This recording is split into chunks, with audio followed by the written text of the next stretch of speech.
yang mengeluarkan seorang dari agama Islam. Benar, ini pertanyaannya benar. Tidak perlu kita ketahui bahwa apakah kafir dzimmi. Itu pembedaan antara kafir dzimmi itu kembali kepada kafir mahdhah. Ini orang yang muslim yang keluar dari agama Islam dengan perilakunya sendiri. Nah, itu yang halal dam. Tapi ini untuk menghukum itu adalah kembali kepada penguasa. Yang istilah zimmi dan harbi itu adalah kafir mahdhah, orang yang non muslim. Itu kafir dzimmi. Ini orang yang murtad namanya istilah dalam agama Islam. Murtad karena faktor kekufuran yang dia lakukan, murtad dari Islam. Ini penghukumannya tidak bisa dikatakan dzimmi atau harbi karena murtad itu sudah halal dam dan hukumannya itu adalah penguasa, bukan kepada setiap individu muslim. Allahu a'lam. Kalau penguasanya menghukumi, Hah? Itu kembali kepada penguasa. Ini kembali kepada penguasa kita. Seharusnya pemimpin kita sudah siokinya kembali kepada para ulama. Pemerintah kita kembali kepada para ulama. Ya kan? Ya jelas.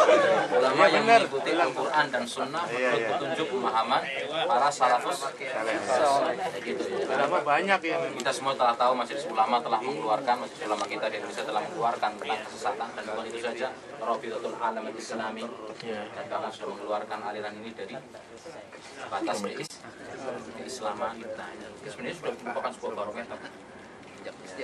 Tindakan-tindakan apa istilahnya anarkis atau apa, sebenarnya kita tidak boleh istilahnya bertindak semau kita sendiri ya kan, dan kita harus kembali kepada para ulama ya kan, supaya kita juga tidak dijadikan sebagai senjata untuk menghancurkan umat Islam itu sendiri.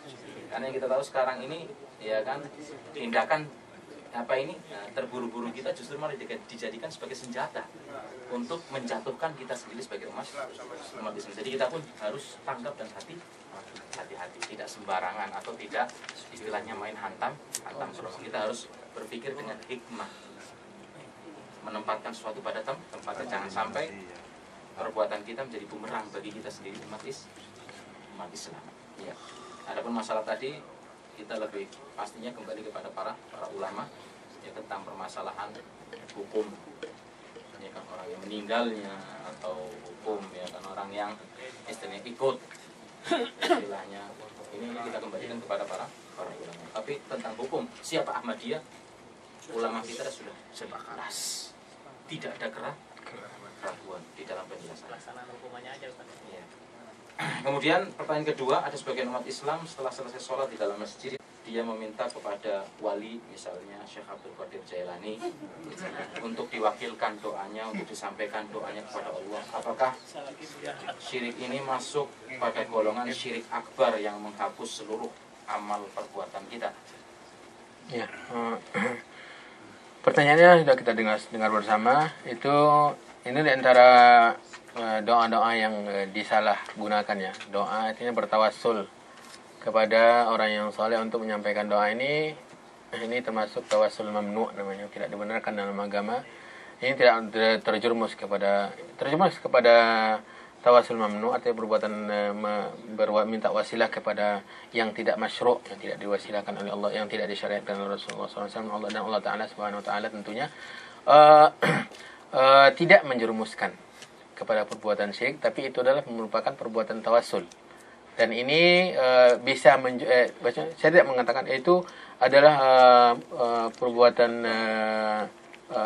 bid'ah, tawassul mamnu, dan akan menjerumuskan kalau dia meyakini bahwasanya Abdul Qadir Jailani itu bisa mendengar dan bisa menyampaikan hal itu, dan bahkan kalau dia meyakini bahwa itu Abdul Qadir Jailani itu ataupun selainnya yang diyakini dikultuskan sebagai orang yang soleh dan dekat dengan Allah Subhanahu Wa Taala, bisa melakukan apa yang dilakukan Allah Subhanahu Wa Taala, ini yang menjerumuskan ke perbuatan syirik. Tapi tindakannya itu adalah perbuatan bid'ah, yang pada hakikatnya itu tidak dibenarkan dalam agama Islam. Itu bertawassullah dengan yang disyariatkan oleh Allah Subhanahu Wa Taala, dengan amal soleh, dengan menyebut nama-nama Allah. Ini juga termasuk tawassul al-masyru' yang disyariatkan oleh agama kita. Adapun bertawasul untuk disampaikan doa kepada Allah SWT kepada zat-zat tertentu, ini tidak ada contohnya dari Rasulullah SAW. Kepada Rasulullah SAW tidak boleh bijahi sayyidina, ini juga tidak dibenarkan karena Rasulullah kita yakin bahwa punya jah, punya kedudukan tertinggi di sisi Allah SWT. Lahu maqamun mahmud, kedudukan tertinggi di surga di sisi Allah SWT, tapi dia tidak mensyariatkan kita untuk bertawasul dengan hal yang seperti itu. Wallahu a'lam.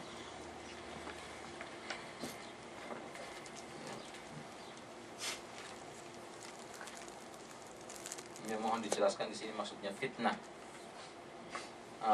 mahya wal mamat, wa fitnah al-masih ad-dajjal. Jazakumullahu khairan. Ya, sebenarnya ini juga termasuk dari apa yang saya ingin sampaikan tadi, termasuk dari ungkapan syariat, ungkapan dakwah Nabi, ungkapan Nabi dalam hadis itu berdoa setelah sebelum salam dan setelah tasyahudul akhir, yaitu berselindung kepada Allah SWT dari 4 perkara. Yang pertama diantaranya adalah berselindung kepada Allah SWT dari fitnah hidup dan mati. Ini alladzi khalaqal mauta wal haya. Kehidupan dan kematian itu adalah untuk membedakan. Allah SWT merupakan fitnah hidup dan mati. Ini adalah fitnah untuk membedakan antara yang baik amalan perbuatannya. Di sini kita kembali kepada masalah bid'ah tadi, ahsanu amala. Allah menjadikan barometer, mi'yar dalam suatu hal yang ada kedudukannya, insyaallah ahsanu amala, yang terbaik amalannya, bukan yang terbanyak amalannya, bukan aktsaru amal, tapi yang terbaik, yaitu yang sesuai dengan apa yang diajarkan Rasulullah SAW dan ikhlas. Ini yang dijelaskan Al-Fudail bin Iyad dalam masalah ayat ini. Jadi fitnah hidup dan mati itu tentu adalah, hidup itu sendiri adalah fitnah bagi kita, penuh dengan cobaan, penuh dengan tantangan, dan juga kematian saudara kita, dan matinya kita sudah mulai masuk kepada cobaan dan fitnah dari Allah SWT untuk kita pertanggungjawabkan apa yang kita isi kehidupan yang diberikan oleh Allah Subhanahu wa taala, apakah itu kebaikan ataupun untuk dengan keburukan. Maka ada fitnah setelah kematian, itu azab kubur, fitnah soal malaikain, fitnah kita akan ditanya. Ini ibarat orang ujian ya. Kalau kita di dunia ini ujian, kalau kita dulu masa sekolah, saya juga baru selesai sekolah nih. Masa sekolah kita kan ada ujian dan tidak bisa bocor soal ujian. Sekarang Allah SWT di akhirat kelak sudah membocorkan apa pertanyaan di akhirat kelak, dan juga memberikan jawabannya kepada kita. Lalu kita persiapan. Pertanyaan di dalam kubur juga dibocorkan oleh Allah Subhanahu wa taala, apa yang akan ditanya, yang tidak bisa dihafal ya. Jawabannya tidak bisa dihafal, tapi dalam praktek kehidupan kita. Kemudian apa sebelum kita melangkah di akhirat kelak juga ada bocoran pertanyaannya. Apa di sini itu? La tazalu qadama 'abdin yaumal qiyamati hatta yus'ala an arba'in. Ada 4 pertanyaan yang dibocorkan oleh Allah SWT kepada kita, dan jawabannya itu sudah dipersiapkan dalam kehidupan kita. Pertanyaan umur kita, untuk apa kita pergunakan harta kita, seperti yang masuk dengan fitnah-fitnah tadi. Jadi fitnah al-haya wal maut itu hakikatnya adalah kehidupan yang kita jalani ini penuh dengan fitnah. Tentunya fitnah yang semuanya termasuk dalam fitnah yang kita bahas tadi, fitnah kehidupan, kan kematian itu fitnahnya, pertanyaan-pertanyaan, dan nanti keadilan yang ditegakkan oleh Allah Subhanahu wa taala akan ditanya anggota badan kita. Setelah kita diberikan buku amalan kita masing-masing sesuai dengan tingkat keamalan kita, ada yang dilemparkan begitu saja, ada yang diberikan yang kiri, ada yang diberikan yang kanan. Itu diceritakan oleh Allah SWT dalam Quran. Kemudian kita juga akan diminta persaksiannya oleh Allah SWT, tangan kita, semua anggota badan